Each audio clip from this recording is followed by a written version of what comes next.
नमः संस्कृताय मित्रों, स्वागत है आप सबों का सरल संस्कृत संभाषण इस यूट्यूब चैनल पे। जी हाँ मित्रों, पहली बार आप इस चैनल को देख रहे होंगे तो सब्सक्राइब करेंगे, बेल आइकन बटन ऑन करेंगे। मित्रों, हम सब संधि से संबंधित कुछ महत्वपूर्ण प्रश्नों को देखेंगे। तो चलते हैं सीधे प्रश्न की। मित्रों, अभ्यास प्रश्न यह प्रथम है। तो पहले को जो पहला प्रश्न है, गो धनयुति गव्युति प्रयोग किस वार्तिक से सिद्ध होगा? ए वांटोई प्रत्यय, बी अध्वपरिमाणी च, सी कर रहे हैं एचो यवायावार्थी, वो पसयोर यद। ध्यान दीजिएगा, गव्युति जो यह प्रयोग है मित्रों, अध्वपरिमाणी च, इसी वार्तिक के द्वारा यह सिद्ध होता है। तो आप ऑप्शन बी सही करें। आइए हम दूसरा प्रश्न देखें। वसन धन ऋणम वसनारणम, यहां संधि है। वृद्धि अथवा गुण अथवा दीर्घ अथवा यल, चार ऑप्शन आपके सामने है। वसनारणम में आपको संधि बतानी है। जी हाँ मित्रों, देखिए, जब वसन शब्द से जब ऋणम यह शब्द रहेगा तो आप वृद्धि करेंगे, इसीलिए जाकर के वशनारणम बना है। ठीक है, वशनारणम, ये हो जाएगा ऑप्शन सही। तीसरा प्रश्न देखेंगे। तीसरा प्रश्न आपके सामने है, प्रधन ऊढ़ी, इसका संधि युक्त रूप होगा। अब प्रधन ऊढ़ी का संधि करिए, प्रूढ़ी अथवा प्रौढ़ी। सी नंबर कर रहे हैं प्रोढ़ी अथवा डी कर रहे हैं प्रौढ़ी। तो मित्रों, इसमें भी वृद्धि आप करेंगे प्रधन ऊढ़ी में। ठीक है, तो प्रधन ऊढ़ी में वृद्धि जब आप करेंगे तो क्या होगा? प्रौढ़ी। क्या होगा? प्रौढ़ी। बी नंबर आंसर सही है। आइए चौथा प्रश्न देखें। प्रौढ़ का संधि विच्छेद होगा। प्रौढ़ का संधि विच्छेद करिए। प्रधन ओढ़ अथवा प्रधन औढ़, या प्रधन ऊढ़ अथवा प्रधन ऊढ़, चार ऑप्शन आपके सामने है मित्रों। तो प्रौढ़ में स्थिति है प्रधन ऊढ़, ये सी नंबर आंसर सही होगा। आइए हम पांचवा प्रश्न देखेंगे। मित्रों, वीडियो को आप लाइक करेंगे यदि अभी तक आप लाइक नहीं किए होंगे तो।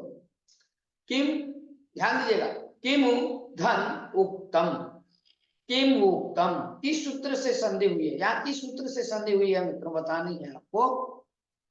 संधि कौन सा सूत्र पर प्रवर्तित होता है? ए मयो वा, बी संबुद्धो साकल्यस्य ताव नार्षे, सी इको सवर्णे साकल्यस्य ह्रस्वश्च, और डी करें अचोराभ्याम द्वे।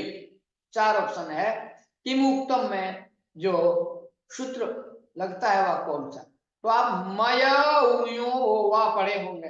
ठीक है, तो मयो वा यही सूत्र प्रवर्तित होता है। ठीक है, तो उत्तम में उ है। ठीक है, किमु है, किमु धन उत्तम है, फिर हम क्या बनाते हैं? किमुक्तम संधि करके आगे बढ़े। पांच का आंसर ये हो गया। छठवां प्रश्न, छठवां प्रश्न है विष्णु धन इति, इसका संधि युक्त पद होगा। अब विष्णु धन इति का संधि युक्त पद क्या होगा? विष्णु प्लस इति अथवा विष्णुमीति अथवा उपयुक्त दोनों, और डी कह रहे हैं कोई। ठीक है मित्रों, याद रखिए, विष्णु धन जब इति का संधि करेंगे तो विष्णु इति और विष्णु भीति, ये जो दो रूप देख रहे हैं, अर्थात सी नंबर आंसर सही होगा।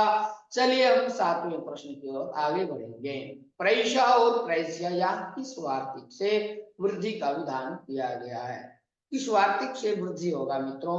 प्रवत्सर कंबल वसनारण दशानम ऋणे अथवा प्रादुहोढोड्येशु अथवा प्रादयो गताद्यर्थे प्रथमया, या डी नंबर प्रादिभ्यो धातु दस्य वाच्य।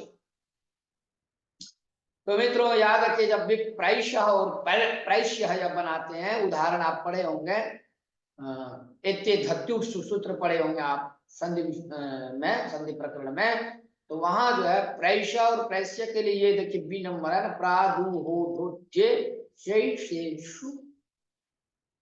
ठीक है, बी नंबर आंसर सही होगा। 7वां हो गया। आगे बढ़ेंगे हम 8वें प्रश्न की ओर।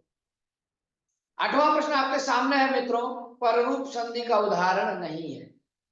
ए प्रेषयति, बी अवेजते, सी पोषयति और डी नयजति। आप ध्यान दीजिएगा प्रश्न पे, उदाहरण क्या पूछ रहा है, नहीं है। तो नहीं है तो इसका मतलब न धन एजते, इसमें क्या हुई है, वृद्धि। तो डी नंबर आंसर कर दीजिए आप। तो 8 का आंसर डी हो गया। आइए 9वां प्रश्न देखेंगे। 9वां प्रश्न आपके सामने, उपोषति का संधि विच्छेद होगा। उपोषति में संधि विच्छेद करिए, उपधन औषधि अथवा उपधन औषधि, या उपोधन क्षति या उपधन ऐषधि। 4 ऑप्शन है मित्रों। उपोषति में उपधन औषधि प्रयोग होता है, ठीक है, बी नंबर सही होगा। आइए 10वां प्रश्न देखेंगे। पूर्व रूप का उदाहरण है, पूर्व रूप संधि का उदाहरण है विष्णुव अथवा कोष्ठी, नमोस्तु अथवा उपरि सभी। साथियों बहुत ही सुंदर सा प्रश्न है, और इसमें विष्णुव, कोष्ठी, नमोस्तु ये सारे के सारे आपका उपयुक्त सभी हो जाएगा उदाहरण पूर्व रूप संधि का, ठीक है। तो 10वां हो गया। आइए अब 11वां देखेंगे। गो धन अग्रम, तो कह रहे हैं गो धन अग्रम, गो अग्रम, यहाँ किस सूत्र से प्रकृति भाव हुआ है, ठीक है, याद रखिएगा। ए प्लुत प्रक्रिया नित्यम, बी सर्वत्र विभाषागो, डी प्रकृत्येकाच, और सी कह रहे हैं प्रकृत्येकाच, और डी अवल। याद रखिए क्या कह रहे हैं, गोधन अग्रम, गो अग्रम, यहाँ किस सूत्र से प्रकृति भाव, या जो गो अग्रम में आपने प्रकृति भाव जो देख रहे हैं आप, यहाँ जो प्रकृति भाव हुआ है वह किस सूत्र से हुआ है, गोधन अग्रम में। ये 4 ऑप्शन आपके सामने है साथियों। कमेंट्स करिए आप, अवश्य लाइक करेंगे वीडियो को यदि आप अभी तक नहीं किए होंगे। तो सर्वत्र विभाषा गो जो आप देख रहे हैं सूत्र, इसी से जो है बी नंबर वाले सूत्र से भी प्रकृति भाव, प्रकृति भाव से। आगे बढ़े 12वां प्रश्न देखें। शिवायो नमः, यहाँ पररूप का विधान किस सूत्र से हुआ है, एंगी पररूपम से या ओमांगोष्ठ, ठीक है, ओमांगोष्ठ से, अथवा शिवादिभ्यो अथवा परश्च। 4 ऑप्शन आपके सामने है मित्रों। शिवायो नमः आप पढ़े होंगे संधि प्रकरण में, ओमांगोष्ठ, ठीक है ना। तो ओमांगोष्ठ इसी सूत्र के द्वारा शिवायो नमः, जो शिवायो बनता है ना, ओम बाद में रहने के कारण, ओम अथवा आंग बाद में, ठीक है। तो पररूप का विधान जो हुआ है वो ओमांगोष्ठ से हुआ, बी नंबर का आंसर सही होगा। 13वां प्रश्न देखेंगे। आगच्छ कृष्ण अत्र गौश्चरति, यहाँ किस सूत्र से प्रकृति भाव हुआ, प्लुत प्रक्रिया नित्यम अथवा सर्वत्र विभाषा, निपाते का जनक अथवा दुराधुते च। 4 ऑप्शन आपके सामने है साथियों। आगच्छ कृष्ण अत्र गौश्चरति, जब भी हम दूर से किसी को बुलाते हैं मित्रों तो प्रकृति भाव होती है कब, जब दूर से बुलाते हैं तो उसके लिए सूत्र है प्लुत प्रक्रिया नित्यम। प्लुत स्वर का प्रयोग करते हैं ना, त्रिमात्र, जोर से बुलाते हैं आगच्छ कृष्ण, इसलिए यह सूत्र लगता है प्लुत प्रक्रिया नित्यम, ठीक है। आगे बढ़ेंगे हम 14वें प्रश्न की ओर। 14वां प्रश्न है आपके सामने, प्रारछति का संधि विच्छेद होगा। क्या होगा मित्रों, प्रधन ऋच्छति अथवा प्रधन अर्च, प्राधन ऋच्छति अथवा प्राधन क्षति अथवा प्लस क्षति। जब भी ऋच्छति बाद में हो प्रोपसर्ग से तो वहां पर हम संधि करेंगे, ठीक है ना। तो क्या हो जाएगा, प्रारछति, ये ए नंबर हो जाएगा। आगे बढ़े 15वां प्रश्न आपके सामने है, सकंधवादिषु पररूप वाच्यम, इस वार्तिक से पररूप आदेश हुआ है, पररूप आदेश हुआ है। अब कह रहे क्या हुआ है, किसमें, करकंधु अथवा मनीषा, मार्तंडा या सभी उपयुक्त। तो आप वार्तिक याद रखिएगा, जितने वार्तिक पढ़ते हैं उन वार्तिकों का उदाहरण अवश्य आप याद रखें, क्योंकि संधि में देखने संधि से संबंधित प्रश्नों में देखने को मिलता है। जब भी इस प्रकार का जब प्रश्न होता है संधि से संबंधित तो इस तरह के वार्तिक वाला प्रश्न मिलता है। तो शकंधु, करकंधु, मनीषा, कृतिगणोयम सारे के सारे उदाहरण, सकंधवादिषु पररूपम वाच्यम, इस वार्तिक का उदाहरण सारे होंगे, तो इसलिए ऊपर सभी के डी नंबर आंसर सही हो जाए। आगे बढ़ेंगे हम 16वें प्रश्न की ओर। 16वां प्रश्न आपके सामने है, कहते हैं दूराधूते च सूत्र से क्या आदेश होता है। देखिए एक सूत्र है दूराधूते च, इससे क्या होगा, प्रकृति भाव की प्रगृह्य प्लुत अथवा प्लुत होगा अथवा दीर्घ। तो दूराधूते च, यह भी दूराधूते, अभी मैंने आपको कहा कि जब भी दूर से किसी को बुलाते हैं तो वहां हम क्या करते हैं, प्रकृति भाव प्लुत प्लुत संज्ञा उसकी होती है जब किसी को दूर से बुलाते हैं, और फिर जैसा का तैसा होता है, अर्थात प्रकृति भाव संधि प्लुत प्रक्रिया चिन्हितम इस सूत्र से। तो कहने का अर्थ है दूराधूते च सूत्र से प्लुत आदेश। ठीक, सी नंबर होता है। 17वां प्रश्न देखेंगे। 17वां प्रश्न आपके सामने है, ब्रह्म धन ऋषि, यहाँ संधि युक्त पद हो, इसमें कौन सी संधि होगी, ब्रह्म ऋषि अथवा ब्रह्म धन ऋषि, माना ब्रह्म ऋषि। उपयुक्त दोनों होगा अथवा केवल ए नंबर वाला। ठीक है, ए नंबर वाला। तो मित्रों उपयुक्त दोनों होगा, एक ब्रह्मर्षि भी होगा और दूसरा ब्रह्म ऋषि, ये भी होगा सी। आगे बढ़ेंगे, हम 18वां प्रश्न देखेंगे। ठीक है, 17वां हो गया, 18वां प्रश्न, चक्री धन अत्र, इसका संधि युक्त पद होगा। यहाँ संधि युक्त पद कौन सा होगा, चक्री अत्र अथवा चक्रियत।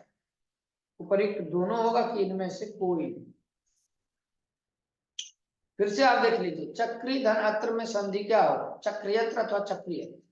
तो आप इको यणचि पढ़े होंगे, ठीक है, जिससे हम क्या करते हैं, इको यणचि से संधि करते हैं। ठीक है, किंतु हम यहाँ पर एक सूत्र और प्रवर्तित होगा जिससे चक्री के जो दीर्घ है उसको हम ह्रस्व भी करेंगे। तो चक्री में ह्रस्व हो गया, चक्री धन अत्र, तो चक्री करने का अर्थ उपयुक्त दोनों होगा। इसी से संबंधित हम प्रश्न को लेकर के आ रहा हूँ, आप देखना ना भूलेंगे, वीडियो को अवश्य लाइक करिएगा मित्रों।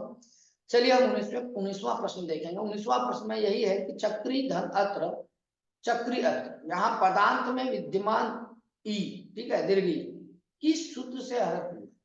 ये जो दीर्घ ई है चक्री का, इस दीर्घ ईकार को किस सूत्र से हरफ हुआ है। ए इको सवर्ण साकल्यस्य ह्रस्वश्च, बी ह्रस्व, सी ह्रस्वस्य गुणः, डी ह्रस्वम लघु।